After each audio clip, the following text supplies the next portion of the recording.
In the world of poverty and indecency and indigency, a man who's been in a level of influence or affluence in his own family is often mocked, scoffed, and made fun of by hicks and yahoos driving trucks. And typically, women who want to play, I'm a mental health person to you, you're not. You're a lying woman who knows nothing of God, telling herself, I'm in charge of everything I see and want to do and can be. And the truth is, that is a little bit of women's rights, but it is also a woman's oversight to not get where her boundaries begin and end in the world. You see, your boundaries in this world begin and end with a family of origin. That family of origin is a structure that usually keeps you and minds you until high school. And at that point, you better fucking get on with what works in the world and realize what doesn't work. Running around with certain color hairstyles in your community or ethnic group might work for your popularity in your girlfriend set, but it doesn't work in the real world. People will tolerate those like me who are different, who want to grow a beard for God, but then there's bitches of a community who want to tell me I'm not me.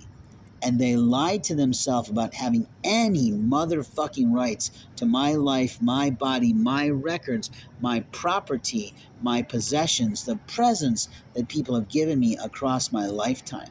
Now let's look at you. What do you own? How did you earn it? How'd you gain it? How'd you get it? What do you have? How old are you? What have you achieved? What have you accomplished? What have you done on your own?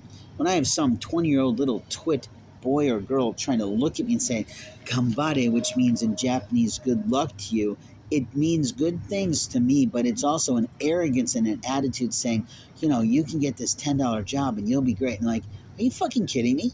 I used to make 5 at least times that and 3 times that in take home, which means I could actually afford to live and eat in my city and pay for my wife's life and openly the part that was my responsibility, or pay for my son's college and his certification courses that I felt he needed to move around the fact that we didn't have money for college.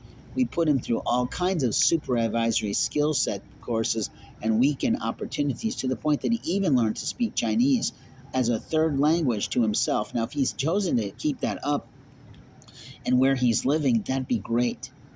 But if he hasn't, that's on his life and his date. You see, who we choose to partner with usually is what produces a somewhat life.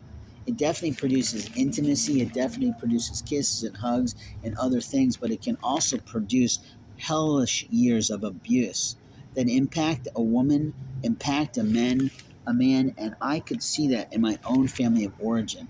When I chose to move off and go off to a different land like Japan, I chose to leave. I chose to stay. I chose to work. I chose to earn. I chose to pay off college debt that I had. I chose to bring back some cash for my life, but it wasn't lots. But I also brought back a wife and a son, which was my right.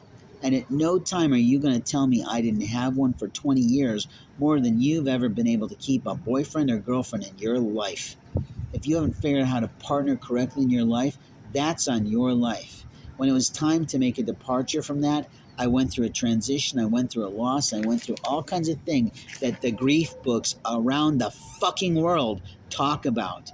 And if you don't know the 6 stages or 4 stages or whatever the fuck the current popular notation is on grief, that's on your immaturity of childhood and life.